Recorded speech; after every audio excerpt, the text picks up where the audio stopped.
Welcome to GK world. Uttar Pradesh की police परीक्षा के लिए एक बहुत ही इंपॉर्टेंट वीडियो आज हम आपके लेकर आए हैं। इसमें हम बात करेंगे मूल विधि से रिलेटेड कुछ बहुत ही इंपॉर्टेंट क्वेश्चन की, साथ ही साथ हम बात करेंगे सूचना आयोग से रिलेटेड भी क्वेश्चन की इस वीडियो में। और याद रखिएगा ये दोनों ही टॉपिक अपने में बहुत इंपॉर्टेंट है। उत्तर प्रदेश की पुलिस परीक्षा की अगर आप तैयारी कर रहे हैं तो ये वीडियो आपके लिए बहुत बेस्ट होने वाला है। बहुत ही बारीकी से बहुत अच्छे क्वेश्चन आज हम आपके लिए लेकर आए हैं और आपसे भी हम यही उम्मीद करते हैं कि प्रत्येक क्वेश्चन को बारीकी से देखिए, क्योंकि जितना बारीकी से आप देखेंगे उतना ही ज़्यादा आप समझेंगे और जितना ज़्यादा आप समझेंगे उतना ही अच्छा क्वेश्चन आप सॉल्व करके आएंगे आप एग्ज़ाम में। और जितने अच्छे एग्ज़ाम में क्वेश्चन सॉल्व करके आएंगे अपनी आप सीट पक्की कर लेंगे। ठीक है, तो पूरी कोशिश करा करिए क्वेश्चन की बारीकता को देखने के लिए और हर क्वेश्चन को सटीक करने की और सही करने की। ठीक है, तो चलिए स्टार्ट करते हैं आज का वीडियो। तो देखिए वीडियो का पहला ही क्वेश्चन क्या बोल रहा है कि भारतीय दंड संहिता की जो है किस धारा के अंतर्गत जमानती अपराध का जो है उल्लेख मिलता है। ठीक है, तो अपने में ही बहुत अच्छा क्वेश्चन, बहुत ही सिंपल क्वेश्चन है, बट ये क्वेश्चन आपको आना चाहिए क्योंकि ऐसे ही एग्जाम में क्वेश्चन पूछे जाएंगे। तो क्या बोल रहे हैं, भारतीय दंड संहिता की जो है किस धारा के अंतर्गत जमानतीय अपराध का जो है उल्लेख मिलता है। तो आपको याद रखना है धारा 2 का, ठीक है, धारा 2 का के अंतर्गत भारतीय दंड संहिता की क्या है, जमानती अपराध का उल्लेख मिलता है। वेरी इंपॉर्टेंट क्वेश्चन है, ऐसे ही प्रश्न आपको देखने को मिलेंगे। ठीक है, चलिए अब हम नेक्स्ट क्वेश्चन की बात करते हैं कि निम्नलिखित में स्वेच्छापूर्वक किया गया कौन सा कार्य जमानती अपराध की श्रेणी में आता है। ठीक है, वेरी इंपॉर्टेंट क्वेश्चन है, यानी अगर ऐसा कोई कार्य करते हैं तो आपको जमानत मिल सकती है। क्या बोल रहे हैं, निम्नलिखित में से कौन सा कार्य जो स्वेच्छापूर्वक किया गया है और इसमें आपको जो है जमानती अपराध की श्रेणी में आप आते हैं। तो देखिए हर एक जो ऑप्शन है उसको हम थोड़ा सा समझाने की कोशिश करेंगे, क्योंकि जितना ज़्यादा समझेंगे उतना ही ज़्यादा अब मूल विधि में क्लियर हो जाएंगे। देखिए साधारण चोट पहुंचाना, अगर आप किसी व्यक्ति को साधारण चोट पहुंचाते यानी आपकी मारपीट हो गई है उससे, आप दोनों की लड़ाई हुई है तो आपकी वजह से उसको कुछ चोट लग गई है, कोई खरोच लग गई है, तो ये साधारण चोट की बात होती है। लेकिन साधारण चोट का मतलब ये है कि कोई भी स्थायी विकृति नहीं होनी चाहिए।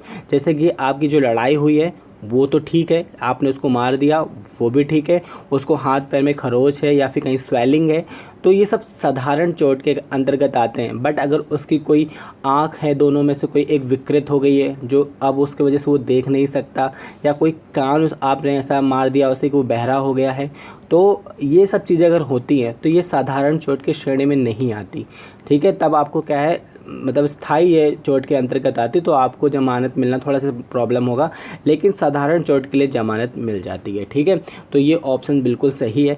दूसरा क्या है, स्त्री की लज्जा भंग करना। ठीक है, तो यहाँ पर जैसे स्त्री की लज्जा भंग करने का तात्पर्य यह है कि कोई लेडी है जिससे आप लड़ाई कर रहे हो या फिर कोई लड़की है जैसे कि आप लड़ाई कर रहे हो, ठीक है, तो आपने क्या किया है, उसे कुछ अपशब्द कह दिए हैं। ठीक है, आपने शब्द कह दिए हैं या फिर कुछ ऐसा उस लड़की को कह दिया है जिससे कि क्या है, उसकी लज्जा भंग होती है, यानी जो कुछ लड़कियों या औरतों को नहीं कहना चाहिए, आप अगर ऐसी कोई बात उसे कहते हैं, ठीक है, ओरली यानी मुंह से अगर आप ऐसा कुछ कहते हैं तो इसमें क्या होता है, उस स्त्री की लज्जा भंग होती है। तो अगर वो स्त्री आपके लिए पुलिस बुला लेती है तो आपको डांट डपट के छोड़ा जा सकता है, ये एक जमानती अपराध की श्रेणी में आता है। लेकिन कुछ और बुरा करते हैं अगर आप किसी लेडी के साथ तो वो जमानती अपराध की श्रेणी के अंतर्गत नहीं आता है। तो ये चीज़ आपको याद रखना है। मानहानि का तात्पर्य ये है कि अगर आपने कुछ ऐसे शब्द कह दिए हैं या फिर कुछ ऐसा झूठा इल्ज़ाम किसी पर लगा दिया है जिसके वजह से उसका जो है मान सम्मान फीका पड़ रहा है, उसका मान हानि का हो रहा है, तो ये भी एक तरीके का क्या है, जमानती अपराध है। तो अगर ऐसे तीनों में से कोई आप अपराध करते हो तो आपको जमानत मिल सकती है। ठीक है, तो इसी का मतलब होता है जमानती अपराध। ठीक है, पर फिर हम आपसे बोलेंगे कि ऐसा कुछ नहीं करना होता है। अगर ऐसा कुछ आप करते हैं तो बहुत कुछ गलत भी होता है। ठीक है, लेकिन ये एक मूल विधि के क्वेश्चन है, तो ऐसे ही प्रश्न आपको देखने को मिलेंगे। इस कारण हम ऐसे प्रश्न रखते हैं ताकि आप बारीकता से समझिए। तो ठीक है, जमानती अपराध की श्रेणी में आता है साधारण चोट पहुंचाना, स्त्री की लज्जा भंग करना, मान हानि करना। ठीक है, तो ये सभी क्या आते हैं, जमानती अपराध की श्रेणी में आते हैं। ठीक है, चलिए फिर हम नेक्स्ट क्वेश्चन की बात करेंगे। देखिए आ नामक एक व्यक्ति जो कि बा नामक एक व्यक्ति से झगड़ा करता है, ठीक है। कोई आ नाम का एक व्यक्ति है जिसकी लड़ाई किससे हुई है, बा नामक एक व्यक्ति से हो गई है, ठीक है, जिससे कि बा नामक व्यक्ति को साधारण चोट लगती है। यानी आ से किसको चोट लगी है, बा को चोट लगी है, और चोट की जो स्थिति क्या बताई जा रही है, साधारण चोट लगी है, तो जो कि एक गंभीर चोट नहीं है, ठीक है। बात समझ में आ गई ना, जो कि एक गंभीर चोट नहीं है। तो निम्नलिखित में से आ व्यक्ति जो है किस प्रकार के अपराध का दोषी होगा। तो देखिए बस एक पॉइंट आपको समझना है, यहाँ पर बात की जा रही है साधारण चोट की, ठीक है। इतना बड़ा सेंटेंस का मतलब क्या है, आपको मेन मोटिव पकड़ लेना है कि क्वेश्चन क्या कह रहा है। तो बात कही जा रही है साधारण चोट की, और अभी हम आपको ऊपर बता कर आए हैं साधारण चोट वो है जिसमें कोई स्थायी विकृति ना हुई हो। तो ऐसे में क्या है, ये एक जमानती अपराध होगा। यानी आ से बा की लड़ाई हुई है जिस कारण बा को एक साधारण चोट लगी है, तो आ जो होगा वो क्या होगा, जमानती अपराध का दोषी होगा, ठीक है। आई होप आपको ये क्वेश्चन समझ में आ रहे होंगे। देखिए बहुत आराम से पढ़ाते हैं, बहुत ही अच्छे से। अगर आपको अभी भी कोई प्रॉब्लम है तो आप मुझे कमेंट करके बताइएगा, हम आपको और ज़्यादा अच्छे से पढ़ा देंगे, ठीक है। आपको समझ में आना चाहिए, ये सबसे ज़्यादा ज़रूरी है। ओके चलिए अब हम नेक्स्ट क्वेश्चन की चलिए बात करें। क्या बोल रहा है, एक अभियुक्त जो कि जमानती अपराध का क्या है, दोषी है। बात समझ में आ रही है, क्वेश्चन को समझिएगा। एक अभियुक्त जो कि क्या है, जमानती अपराध का दोषी है, तो उसे उस अभियुक्त की जमानत स्वीकार करना निम्नलिखित में से किसका दायित्व है। यानी आपने कोई ऐसा काम किया है जिस पर आपको जमानत मिल सकती है। बात समझ में आ रही है, तो उस आपकी जमानत स्वीकार करने का जो काम है, यानी जो दायित्व है, वो किसका है, ये आपसे पूछा जा रहा है, ठीक है। तो आपको याद रखना है ए व बी दोनों, ठीक है। अगर जमानती अपराध है तो पुलिस अधिकारी भी सुन सकता है, और अगर पुलिस अधिकारी नहीं सुनता है तो आप न्यायालय में भी जा सकते हैं। लेकिन ये याद रखें, दोनों ही ए और बी दोनों ही आपकी जो जमानत है उसको स्वीकार कर सकते हैं, ठीक है। तो इम्पॉर्टेंट क्वेश्चन है, याद रखिएगा। ऐसे प्रश्न बहुत ज़्यादा पूछे जाएंगे उत्तर प्रदेश की पुलिस परीक्षा में, अच्छे से समझ के चलिएगा, ठीक है। चलिए अब नेक्स्ट क्वेश्चन की हम बात करते हैं कि निम्नलिखित में से जो है किस तरह के अपराध की परिभाषा भारतीय दंड संहिता में नहीं मिलती, ठीक है। वेरी इंपॉर्टेंट क्वेश्चन है, यानी किस तरह के अपराध की जो परिभाषा को डिफाइन नहीं किया गया है भारतीय दंड संहिता के अंतर्गत, ठीक है। तो आपको याद रखना है, अजमानती अपराध, गैर जमानती अपराध की परिभाषा भारतीय दंड संहिता के अंतर्गत नहीं मिलती। ये बिल्कुल परफेक्ट और बिल्कुल सही क्वेश्चन है, इसमें वाद विवाद जैसा कुछ नहीं है, ठीक है। क्वेश्चन की बारीकी को समझिए, जो हम आपको पढ़ा रहे हैं आपको हम गलत नहीं पढ़ा रहे हैं। याद रखिएगा कि जो है भारतीय दंड संहिता के अंदर किस जो है अपराध की परिभाषा नहीं मिलती, तो अजमानती अपराध की परिभाषा नहीं मिलती है, ये आपको याद रखना है, ठीक है। वे सभी जमानती अजमानती अपराध कहलाते हैं जिसमें जमानत नहीं मिलती है, ठीक है। चलिए अब हम नेक्स्ट क्वेश्चन की बात करेंगे, यहाँ आप थोड़ा सा समझ लोगे इसको, ठीक है। देखिए निम्नलिखित में से कौन सा अपराध अजमानती अपराध की श्रेणी में आता है। वेरी इंपॉर्टेंट क्वेश्चन है, क्या बोल रहे हैं, ऐसा कौन सा अपराध है अगर कोई करता है तो किस श्रेणी में आता है, अजमानती अपराध के श्रेणी में आता है। और देखिए अजमानती अपराध कब जमानती बन जाते हैं, जब आपके पास प्रूफ होते हैं और प्रूफ को आपको साबित करना होता है। अगर आप ऐसे प्रूफ साबित कर देते हो कि क्या है आप वहाँ पर नहीं थे, या फिर आपको कुछ जो है न्यायालय से क्या मिले, कुछ तो राहत मिले, तो अगर ऐसे प्रूफ हैं आपके पास तो जितने भी अजमानती अपराध हैं वो जमानती अपराध में बदल जाते हैं, ठीक है। तो इसको हम आगे जब एक वीडियो और बताएंगे तो वहाँ पर और अच्छे से बताएंगे, ठीक है। तो देखिए अजमानती अपराध की श्रेणी में आता है, तो याद रखिएगा उपयुक्त सभी बलात्कार है, हत्या है, डकैती है, ये तीनों ही क्या है अजमानती अपराध की श्रेणी में है, यानी इसमें जमानत नहीं है। विदाउट खुद को सही साबित करे और विदाउट प्रूफ दाखिल करे, ठीक है। ये चीज़ आपको याद रखनी है, ठीक है। चलिए अब हम नेक्स्ट क्वेश्चन की बात करेंगे कि गृह में चोरी है, ठीक है, चोरी है या फिर गृह अत्याचार है, जैसे अजमानती अपराध में अभियुक्त को जमानत देने का अधिकार किसके विवेक पर निर्भर होता है। ठीक है, इंपॉर्टेंट क्वेश्चन याद रखिएगा। चोरी की है या फिर गृह अत्याचार किया है तो याद रखिएगा ये दोनों ही क्या है, अजमानती अपराध की श्रेणी में आते हैं, लेकिन अभियुक्त को जमानत देने का जो अधिकार है फिर भी किसके विवेक पर निर्भर करता है, ये आपको पता होना चाहिए। तो चोरी है या फिर गृह अत्याचार है, इसमें जो है जमानत भी आपको मिल सकती है, बट ये विवेक किसका होगा, ये निर्भर करता है आपकी जो आपने कर्म किए हैं उस पर। ठीक है, क्या जो मजिस्ट्रेट है या फिर पुलिस अधिकारी है क्या आपको जमानत दे सकता है, क्योंकि गृह अत्याचार और चोरी दोनों ही अजमानती अपराध हैं। तो आपको याद रखना है ये विवेक पर निर्भर करता है मजिस्ट्रेट के।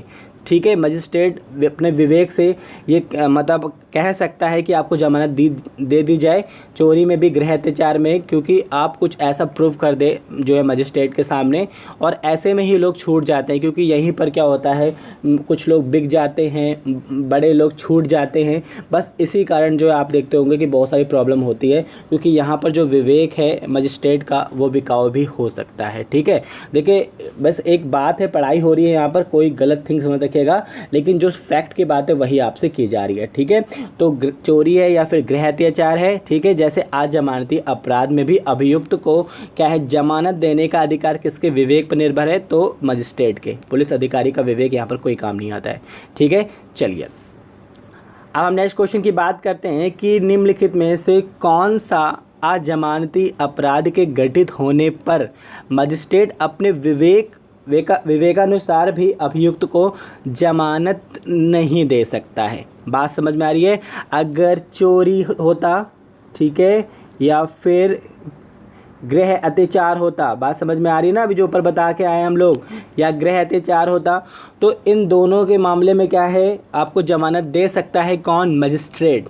लेकिन अब देखिए क्वेश्चन बदल गया है, क्या बोल रहे हैं कि निम्नलिखित में से कौन सा अजमानती अपराध, गृह अत्याचार भी और चोरी दोनों अजमानती थे, लेकिन वहाँ पर मजिस्ट्रेट आपके अपने विवेक के अनुसार आपको जमानत दे सकता था, बट निम्नलिखित में कौन सा अजमानती अपराध फिर है के घटित होने पर मजिस्ट्रेट अपने विवेका अनुसार भी अभियुक्त को जमानत नहीं दे सकता। यहाँ पर आपको न्यायालय में प्रूफ साबित करने पड़ेंगे अपनी जमानत के लिए। ठीक है, तो देखिए यहाँ पर बात करी जा रही है, इनमें से सभी याद रखिएगा, बलात्कार का कोई दोषी है, हत्या का है या फिर डकैती का कोई दोषी है, तो इन तीनों मामले में जो है मजिस्ट्रेट अपने विवेक अनुसार भी आपको जमानत नहीं दे सकता। बात समझ में आ रही है ना? बहुत ही आराम से पढ़ा रहे हैं, कोई समस्या हो तो आप मुझे कमेंट करके बताइएगा। ठीक है, चलिए अब देखिए नेक्स्ट क्वेश्चन की बात करते हैं। बलात्कार एवं हत्या जैसे संगीन अजमानती मामले में, ठीक है, अच्छा क्वेश्चन है, अच्छे से देखिए क्या बोल रहे हैं। बलात्कार एवं हत्या जैसे संगीन अजमानती मामले में अभियुक्त के शक के घेरे में होने के बावजूद मजिस्ट्रेट कब अभियुक्त के जमानत प्रार्थना पत्र पर विचार कर सकता है। ठीक है, देखिए कर सकता है, अभी हमने आपको बताया कि नहीं कर सकता है, लेकिन किस सिचुएशन में जो है इतने संगीन अपराध होने के बावजूद भी मजिस्ट्रेट आपके जमानत प्रार्थना पत्र पर विचार कर सकता है। तो आपको याद रखना है, जब अभियुक्त जो है नाबालिग हो यानी 16 वर्ष की कम आयु का हो, तो अभियुक्त अभियुक्त के लिए एक बार मजिस्ट्रेट सोच सकता है अपने विवेकानुसार। ठीक है, और जब अभियुक्त एक जो है 16 वर्ष की आयु से कम स्त्री हो, यानी अगर कोई ऐसी स्त्री है जो कि नाबालिग है या फिर कोई ऐसा पुरुष है जो कि नाबालिग है, तो उसके मतलब इतने संगीन अपराधों होने के बावजूद भी उसे जमानत दी जा सकती है, क्योंकि इसमें क्या है, अभियुक्त को जो है ये कहा जा सकता है कि वो अभी उतना समझदार नहीं है, वो अपने अच्छे और भले के बारे में नहीं सोच सकता, क्योंकि यहाँ पर ऐसी बात कही जा सकती है। ठीक है, तो याद रखेगा उपयुक्त सभी है, मानसिक रोगी भी अगर होता है अभियुक्त, तो जो मजिस्ट्रेट है वो जमानत प्रार्थना पत्र पर विचार कर सकता है। ठीक है, क्वेश्चन समझ में आ रहे हैं ना आप लोगों को? कोई प्रॉब्लम है तो बताइएगा। अगर अच्छी वीडियो लग रही है तो प्लीज़ लाइक करिए, शेयर करिए। हम ये सब कहते नहीं हैं, लेकिन आपके अपना विवेकानुसार होना चाहिए, क्योंकि कोई अगर आपके लिए मेहनत कराए तो आप भी थोड़ा सी उसका लिए कुछ कर सकते हैं। बस इतना ही कहना चाहूँगा मैं। ठीक है, चलिए आप देखिए नेक्स्ट क्वेश्चन की हम बात करते हैं कि निम्नलिखित में से भारतीय दंड संहिता की कौन सी धारा जो है संज्ञेय अपराध से संबंधित है? वेरी इंपॉर्टेंट क्वेश्चन है भाई, ठीक है। संज्ञेय अपराध से संबंधित कौन सी धारा है भारतीय दंड संहिता की? तो आपको याद रखना है, संज्ञेय अपराध से संबंधित है धारा 2गा, ठीक है। इंपॉर्टेंट क्वेश्चन, याद रखिएगा, ये क्वेश्चन आपसे पूछा जा सकता है। चलिए अब हम नेक्स्ट क्वेश्चन की बात करते हैं कि संज्ञेय अपराध के दोषी किसी अभियुक्त के लिए भारतीय दंड संहिता में जो है पुलिस अधिकारी को निम्नलिखित में से क्या अधिकार प्रदान करती है? जो हमारी भारतीय दंड संहिता है, कोई जो है अभियुक्त है, किसका दोषी है? संज्ञेय अपराध का दोषी है, तो जो है पुलिस अधिकारी को भारतीय दंड संहिता क्या अधिकार प्रदान करती है, ये आपसे पूछा जा रहा है। तो देखिए, संज्ञेय अपराध ऐसे अपराध होते हैं जब पुलिस बिना वारंट के अभियुक्त को गिरफ्तार कर सकती है, ये बिल्कुल सही है। फिर क्या बोले, अभियुक्त की तलाशी, तो देखिए अगर कोई संज्ञेय अपराध का दोषी व्यक्ति है तो बिना वारंट के पुलिस उसको गिरफ्तार तो कर ही सकती है, साथ साथ उसकी तलाशी भी ले सकती है, ठीक है। आप तलाशी देने के लिए मना नहीं कर सकते हो। दूसरी बात है, अभियुक्त के सामान का जब्तीकरण, यानी आप अगर मौके पे अगर आपके पास जो भी सामान है उसका जब्तीकरण कर सकती है पुलिस, तो याद रखिएगा ये सभी, ठीक है। चलिए अब हम नेक्स्ट क्वेश्चन की बात करेंगे कि भारतीय दंड संहिता के अंतर्गत असंज्ञेय अपराध के दृष्टिगत निम्नलिखित में से क्या सही है? ठीक है, अभी संज्ञेय अपराध की बात की जा रही थी, अब बात की जा रही है असंज्ञेय अपराध के, ठीक है। तो देखिए क्या सही है। तो देखिए असंज्ञेय अपराध में सिंपल सी बात है, संज्ञेय अपराध में क्या था कि पुलिस बिना वारंट के आपको गिरफ्तार कर सकती थी, लेकिन असंज्ञेय अपराध में पुलिस अधिकारी बिना वारंट के आपको गिरफ्तार नहीं कर सकता, ठीक है। दूसरी सबसे बड़ी बात है कि पुलिस अधिकारी मजिस्ट्रेट की आज्ञा बिना जांच आरंभ नहीं कर सकता, तो ये भी आपको याद रखना है। दूसरा क्या, अपराध द्वारा क्षतिग्रस्त व्यक्ति मजिस्ट्रेट के सामने अपराधकर्ता जो है क्या शिकायत एवं कार्यवाही के लिए स्वतंत्र होता है, यानी जो अपराध जिसके साथ हुआ है ये, और अगर वो क्षतिग्रस्त हुआ है तो वो अपनी बात मजिस्ट्रेट के सामने कहने के लिए स्वतंत्र होता है। तो ये देखिए उपयुक्त सभी होगा इसका आंसर, ठीक है। चलिए अब हम नेक्स्ट क्वेश्चन की बात करेंगे कि निम्नलिखित में से सबसे उपयुक्त का चयन करें। वेरी इंपॉर्टेंट क्वेश्चन है भाई, अच्छे से देखिएगा इसको। क्या बोले हैं, निम्नलिखित में से सबसे उपयुक्त का चयन करें। तो देखिए वारंट मामला धारा 2 में है, संज्ञेय अपराध धारा 2 में, अभी हम आपको ऊपर बता कर आए हैं। समन मामले धारा 2 में है, तो उपयुक्त सभी सही हैं, ठीक है। चलिए अब हम नेक्स्ट क्वेश्चन की बात करते हैं कि भारतीय दंड संहिता की धारा 2 का संबंध है। वेरी इंपॉर्टेंट क्वेश्चन है भाई, भारतीय दंड संहिता की धारा 2 का संबंध है, तो याद रखिएगा अन्वेषण से, ठीक है। वेरी इंपॉर्टेंट क्वेश्चन, याद रखिएगा, बहुत बार पूछा जा चुका है ये क्वेश्चन। भारतीय दंड संहिता की धारा 2 का संबंध किससे है? तो अन्वेषण से है, ठीक है। चलिए अब देखते हैं हम लोग नेक्स्ट क्वेश्चन को। भारतीय दंड संहिता की जो है निम्नलिखित में से शब्दावली का उसका चयन करना है, ठीक है। तो याद रखिएगा क्या बोल रहे हैं, भारतीय दंड संहिता की निम्नलिखित शब्दावली में उसका चयन करें जो उपयुक्त हो, ठीक है। ये क्वेश्चन है आपका। तो देखिए उन्मोचन माने होता है रिहा, यानी किया गया अभियुक्त तो दोष मुक्त नहीं होता। तो याद रखिएगा अगर आपको रिहा किया गया है तो ये ज़रूरी नहीं है कि आप दोष मुक्त हैं, ये चीज़ आपको याद रखना है, ठीक है। कभी कभी क्या होता है, पुलिस आपको वार्निंग देकर छोड़ देती है और जब तक न्यायालय में जो केस चला जाता है तो तब तक ये आप पे नज़र रखा जाता है जब तक आपको दोष मुक्त ना हो जाए आप। तो उन्मोचन माने रिहा यानी किया गया अभियुक्त दोष मुक्त नहीं होता, ये चीज़ आपको याद रखना है। दोष मुक्त जो होता है, रिहा क्या है, अभियुक्त कोई दोष नहीं होता फिर उस पर। अगर आपको दोष मुक्त कर दिया गया है तो उसके बाद रिहा किया गया है तो आपके ऊपर कोई भी दोष नहीं होगा। फिर जांच क्या होती है, तो यार कि मजिस्ट्रेट एवं न्यायालय द्वारा दोष की सत्यता की जानकारी प्राप्त करना, ये जांच कहलाता है, ठीक है। तो ऐसे प्रश्न भी आपसे पूछे जा सकते हैं, तो यार कि उपयुक्त सभी सही है, ठीक है। चलिए अब हम नेक्स्ट क्वेश्चन की बात करेंगे कि पॉक्सो एक्ट यानी protection of children from sexual offences act, जिसको हिंदी में लैंगिक उत्पीड़न से बच्चों के संरक्षण का अधिनियम कहा जाता है वह किस वर्ष प्रभावी हुआ? वेरी इंपॉर्टेंट क्वेश्चन, बहुत इंपॉर्टेंट क्वेश्चन है, ठीक है। पॉक्सो एक्ट की बात की जा रही है कि भारत के अंदर जो छोटे बच्चे हैं उनसे सेक्सुअल हैरेसमेंट अगर कोई करता है तो उसके लिए बहुत कड़े कानून बनाए गए हैं, ठीक है। तो पूछा जा रहा है कि ये अधिनियम जो है किस वर्ष से प्रभावी हुआ था भारत के अंदर? तो देखिए 2012 के अंदर ये एक्ट जो है प्रभावी हुआ और वेरी इंपॉर्टेंट क्वेश्चन है, याद रखिएगा ये प्रश्न आपसे पूछा जा सकता है, ठीक है। चलिए अब हम नेक्स्ट क्वेश्चन की बात करेंगे कि पॉक्सो एक्ट 2012 में संशोधन कर 2018 में निम्नलिखित में से क्या प्रावधान किए गए? देखिए पॉक्सो एक्ट का जो संशोधन किया गया कब? 2018 के अंतर्गत, और फिर उसमें कुछ और चेंजेस कर दिए गए, ठीक है। तो वो क्या है वो आपसे पूछा जा रहा है।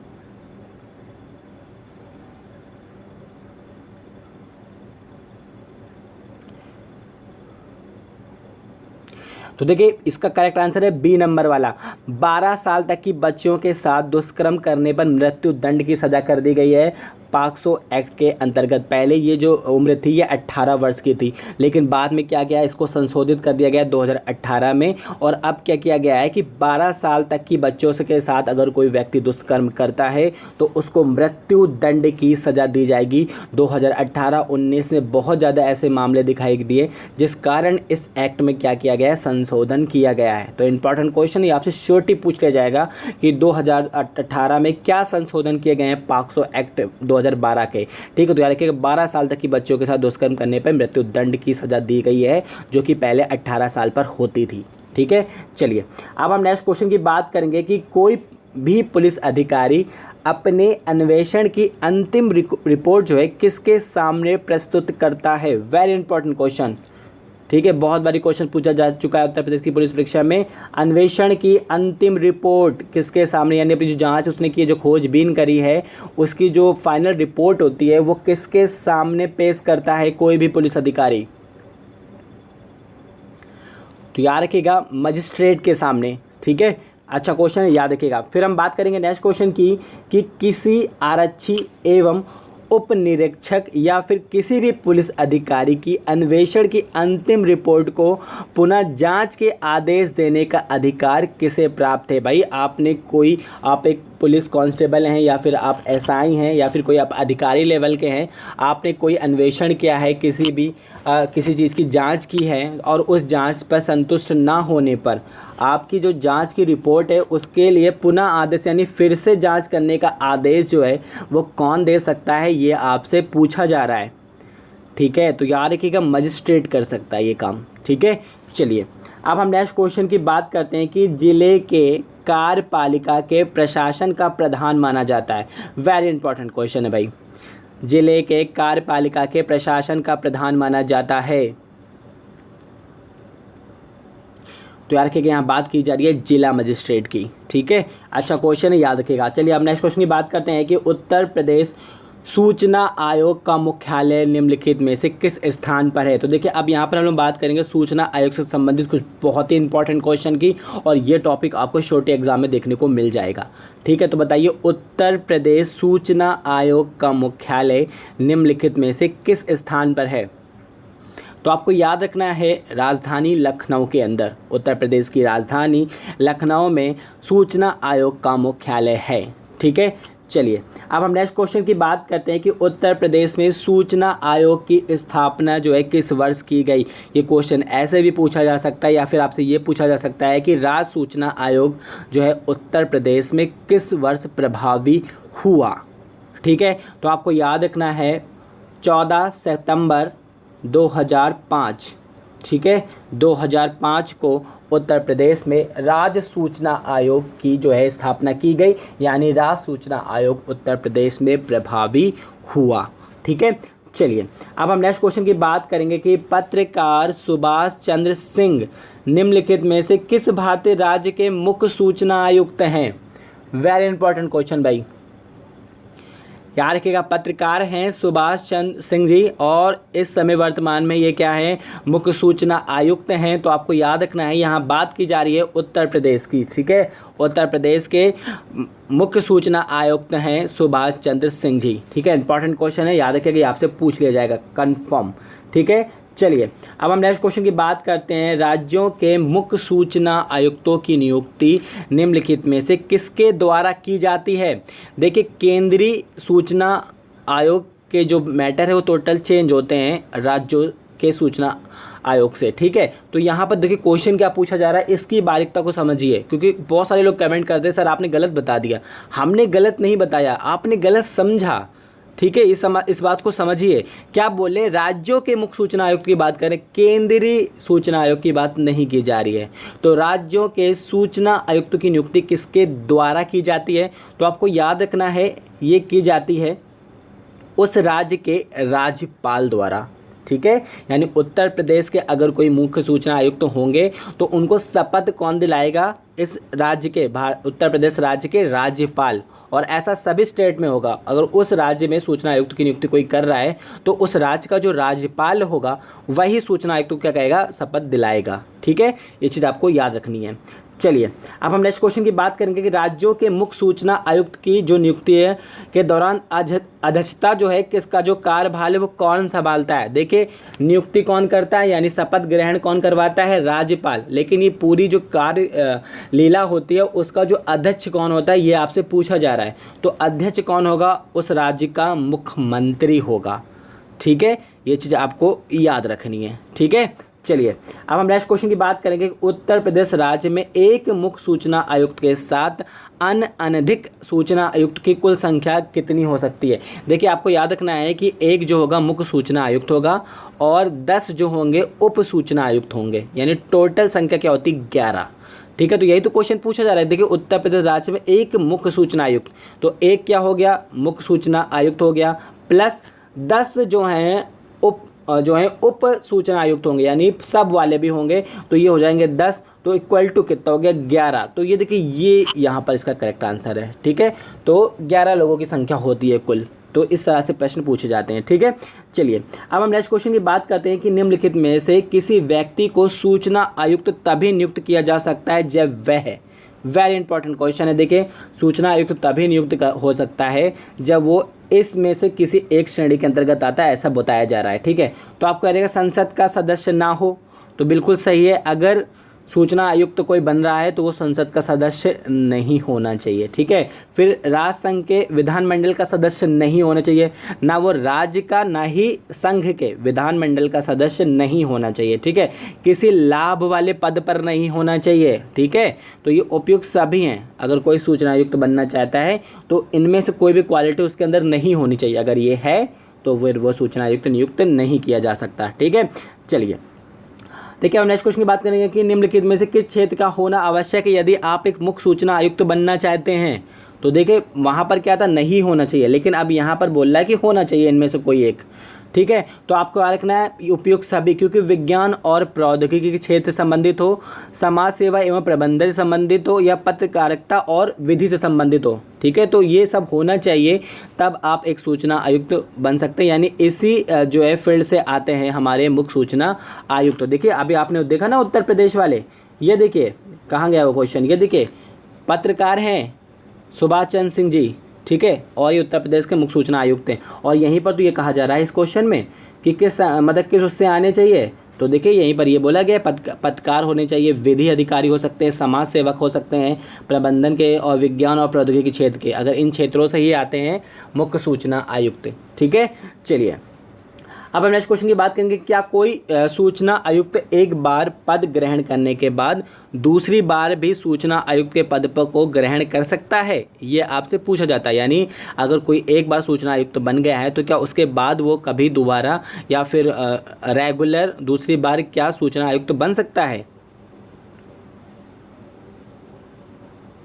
तो देखिए नहीं, याद रखिएगा एक बार कोई अगर सूचना आयुक्त बन गया है तो वो दोबारा फिर सूचना आयुक्त नहीं बन सकता, ठीक है। ये चीज़ आपको याद रखना है। फिर नेक्स्ट क्वेश्चन की बात करें, किसी राज्य के मुख्य सूचना आयुक्त का कार्यकाल कितना होता है। तो अगर कोई प्रॉब्लम ना हो, अगर वो अपने कार्यकाल को सही से अगर कर रहे हैं तो उनका कार्यकाल है 5 वर्ष का। लेकिन अगर वो सही से अपना काम नहीं कर रहे हैं, उनके खिलाफ जो है धोखाधड़ी है या फिर जो बहुत ऐसे कुछ बातें हो जाती तो उनको अपने पद से हटाया भी जा सकता है। वैसे तो उनका जो कार्यकाल होता है वो कितने वर्ष का होता है? 5 वर्ष का होता है। ठीक है, चलिए अब हम नेक्स्ट क्वेश्चन की बात करेंगे कि विमल जुल्का वर्तमान में कौन है? तो देखिए यहाँ पर अब बात आ गई है केंद्रीय सूचना आयोग की। ठीक है, अभी तक हम बात कर रहे थे राज्य सूचना आयोग की, लेकिन अब देखिए क्या है, केंद्रीय सूचना आयोग की बात की जा रही है। तो यहाँ चेंज हो चुका है थोड़ा मामला। ठीक है, तो विमल जुल्का वर्तमान में कौन है? तो आपको याद रखना है केंद्रीय मुख्य सूचना आयुक्त हैं। ठीक है, केंद्रीय यानी भारत के मुख्य सूचना आयुक्त कौन है? विमल जुल्का। ठीक है, इंपॉर्टेंट क्वेश्चन है, याद रखिएगा आप लोग। चलिए अब हम नेक्स्ट क्वेश्चन की बात करेंगे। केंद्रीय सूचना आयोग का मुख्यालय स्थित है। देखिए अभी हमने आपसे बताया था राज्य सूचना आयुक्त का मुख्यालय वो उत्तर प्रदेश के लखनऊ में बताया था, क्योंकि उत्तर प्रदेश राज्य की बात की जा रही थी। लेकिन अब बात की जा रही है संघ की यानी पूरे देश की। तो केंद्रीय सूचना आयोग का मुख्यालय कहाँ पर होगा? तो आपको याद रखना है दिल्ली के अंदर। ठीक है, आई होप आपको ये क्वेश्चन समझ में आ रहे हैं। कोई भी डिस्टर्ब हो आप मुझे कमेंट करके बताइए, हम नेक्स्ट वीडियो में आपकी वो प्रॉब्लम को दूर कर देंगे। ठीक है, चलिए अब हम नेक्स्ट क्वेश्चन की बात करेंगे। केंद्रीय सूचना आयुक्त की नियुक्ति जो है निम्नलिखित में से किसके द्वारा की जाती है? देखिए केंद्रीय सूचना आयुक्त की नियुक्ति जो की जाती है वो की जाती है राष्ट्रपति के द्वारा। लेकिन अगर राज्य वाला पूछा जाएगा तो राज्यपाल के द्वारा। लेकिन यहाँ पर बात की जा रही है केंद्रीय यानी संघ की। तो संघ की जो सूचना आयुक्त की नियुक्ति कौन करेगा? वो करेगा भारत का राष्ट्रपति। ठीक है, चलिए अब हम नेक्स्ट क्वेश्चन की बात करेंगे। केंद्रीय सूचना आयोग के मुख्य सूचना आयुक्त अपना त्याग पत्र जो है निम्नलिखित में किसको संबोधित करके देगा? तो यार कि अगर कोई केंद्र का मुख्य सूचना आयुक्त है और वो अपना त्याग पत्र देना चाहता है तो वो किसको संबोधित करके देगा? तो यार कि भारत के राष्ट्रपति को। और इसी तरह अगर राज्य का, बात समझ में आ रही है, अगर राज्य का कोई मुख्य सूचना आयुक्त है और वो अपना क्या है त्याग पत्र देना चाहता है तो वो राज्यपाल को देगा। लेकिन केंद्र का अगर मुख्य सूचना आयुक्त है वो किसको देगा? राष्ट्रपति को देगा। ठीक है, चलिए अब हम नेक्स्ट क्वेश्चन की बात करेंगे कि मुख्य सूचना आयुक्त जो है 5 वर्ष के कार्यकाल के बाद पुनः मुख्य सूचना आयुक्त नियुक्त नहीं किया जा सकता। ये अभी हमने आपको बताया था। और ये चीज़ राज्य पे भी निर्भर होता है और केंद्र पर भी निर्भर होता है। यानी अगर कोई मुख्य सूचना आयुक्त है और वो 5 वर्ष के बाद वो फिर से दोबारा कभी नियुक्त नहीं हो सकता। लेकिन परंतु 5 वर्ष होने से पहले क्या मुख्य सूचना आयुक्त को निलंबित किया जा सकता है? तो भाई अभी हमने आपको ऊपर बताया ये बात कि हाँ निलंबित किया जा सकता है अगर वो भ्रष्टाचार के मामले में या किसी और मामले में आ जाता है। तो हाँ बिल्कुल किया जा सकता है राष्ट्रपति के द्वारा। ठीक है, तो आपको याद रखना है मुख्य सूचना आयुक्त को उसकी पदवी से हटाने का जो पावर है वो किसके पास है? राष्ट्रपति के पास है। ठीक है, चलिए अब हम नेक्स्ट क्वेश्चन की बात करेंगे कि केंद्रीय सूचना आयोग का मुख्यालय न्यू दिल्ली में होगा। क्या केंद्रीय सूचना आयोग के और कार्यालय अन्य स्थानों पर हो सकते हैं? और अगर हो सकते हैं तो किसकी अनुमति पर? तो आपको याद रखना है कि केंद्रीय सूचना आयोग का मुख्यालय न्यू दिल्ली में, ये आपको पता हो गया होगा, 2 बारी क्वेश्चन आ चुका है। अब बोला क्या जा रहा है कि क्या इसके सब कार्यालय खोले जा सकते हैं? और अगर खोले भी जा सकते हैं तो किसकी अनुमति होना आवश्यक है? तो हाँ भाई बिल्कुल खोले जा सकते हैं, लेकिन अगर केंद्र की बात की जा रही है तो यार केंद्र सरकार की अनुमति लेना अनिवार्य होगा। तो ही आप इसके जो हैं सब जो हैं मतलब कार्यालय खोल सकते हैं। ठीक है, चलिए अब हम नेक्स्ट क्वेश्चन की बात करते हैं कि क्या केंद्रीय उप सूचना आयुक्त मुख्य सूचना आयुक्त हो सकता है? तो देखिए ये अच्छा क्वेश्चन है। देखिए हमने आपको बताया ना, 1 मुख्य सूचना आयुक्त और 10 उप सूचना आयुक्त। तो याद रखिएगा अगर कोई उप सूचना आयुक्त है तो वो मुख्य सूचना आयुक्त बन सकता है। भाई सिंपल सी बात है, क्या कोई टीचर प्रिंसिपल नहीं बन सकता? यही बात की जा रही है। अगर एक प्रिंसिपल है और 10 टीचर है तो प्रिंसिपल बाद में प्रिंसिपल नहीं बन रहा है यहाँ पर, लेकिन जो 10 टीचर उसके साथ वर्क कर रहे हैं उनमें से कोई एक प्रिंसिपल दोबारा बन सकता है। तो यही बात कही जा रही है, क्या उप सूचना आयुक्त मुख्य सूचना आयुक्त बन सकता है? तो हाँ भाई बिल्कुल बन सकता है। ठीक है, ये बात कही जा रही है। आई होप आप ही समझ गए होंगे क्वेश्चन। ठीक है, चलिए अब नेक्स्ट क्वेश्चन की बात करेंगे कि केंद्रीय मुख्य सूचना आयुक्त की नियुक्ति के दौरान जो है अध्यक्ष जो है का कार्यभार कौन संभालता है, यानी अध्यक्षता कौन करता है, ये आपसे पूछा जा रहा है। ठीक है, तो देखिए अगर राज्य का अध्यक्ष कौन था? मुख्यमंत्री था। तो केंद्र का जो अध्यक्ष कौन होगा? वो होगा आपका प्रधानमंत्री। ठीक है, चलिए अब हम नेक्स्ट क्वेश्चन की बात करेंगे। केंद्रीय सूचना आयोग पूरे भारतवर्ष में किस तिथि को प्रभावी हुआ? ठीक है, इंपॉर्टेंट क्वेश्चन है, याद रखिए।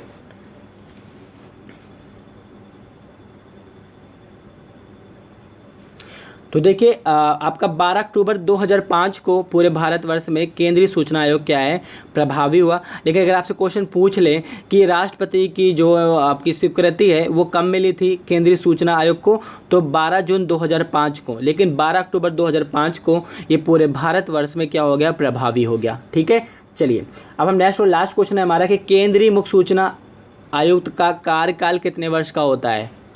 तो वही बात है, देखिए सबका सेम होता है, 5 साल का होता है। ठीक है, चाहे राज्य के हों और चाहे केंद्र के हों। तो आप लोग बताइएगा कि आपको ये वीडियो कैसी लगी।